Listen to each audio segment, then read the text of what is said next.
समुद्र मंथन की कथा हिंदू धर्म की सबसे प्रसिद्ध और अद्भुत कथाओं में से एक मानी जाती है। ये कथा देवताओं और दानवों के बीच हुए सहयोग, संघर्ष और अमृत प्राप्ति की कहानी को दर्शाती है। कहा जाता है कि एक समय देवताओं की शक्ति कम हो गई थी।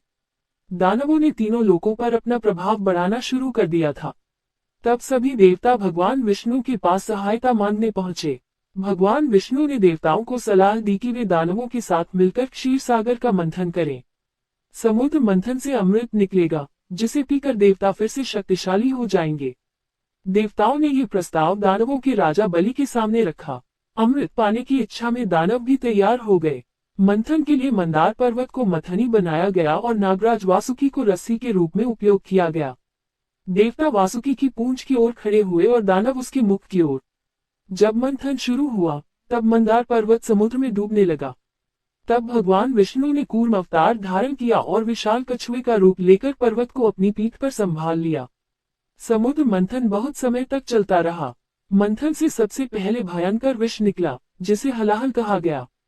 उस विष की गर्मी से पूरा संसार जलने लगा। सभी देवता और दानव भयभीत हो गए। तब भगवान शिव ने संसार की रक्षा के लिए उस विष को अपने कंठ में धारण कर लिया। विष के प्रभाव से उनका गला नीला पड़ गया और तभी से वे नीलकंठ कहलाए। इसके बाद समुद्र से अनेक दिव्य वस्तुएं और रत्न निकले। माता लक्ष्मी प्रकट हुई और उन्होंने भगवान विष्णु को अपना पति चुना।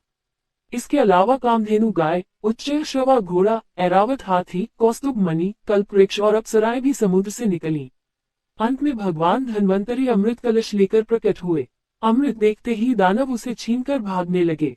तब भगवान विष्णु ने मोहिनी रूप धारण किया। मोहिनी के अद्भुत सौंदर्य को देखकर दानव मोहित हो गए। मोहिनी ने चतुराई से अमृत देवताओं को पिला दिया। एक दानव राहु देवताओं के बीच बैठकर अमृत पीने लगा, लेकिन सूर्य और चंद्रमा ने उसे पहचान लिया। भगवान विष्णु ने तुरंत उसका सिर काट दिया।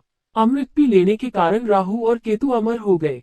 इस प्रकार देवताओं को अमृत प्राप्त हुआ और वे फिर से शक्तिशाली बन गए। समुद्र मंथन की यह कथा हमें सिखाती है कि धैर्य, सहयोग और बुद्धिमानी से कठिन कार्य भी सफल हो सकते हैं। साथ ही यह भी बताती है कि संसार में अच्छाई और बुराई दोनों का अस्तित्व है, लेकिन अंत में विजय सत्य और धर्म की ही होती है।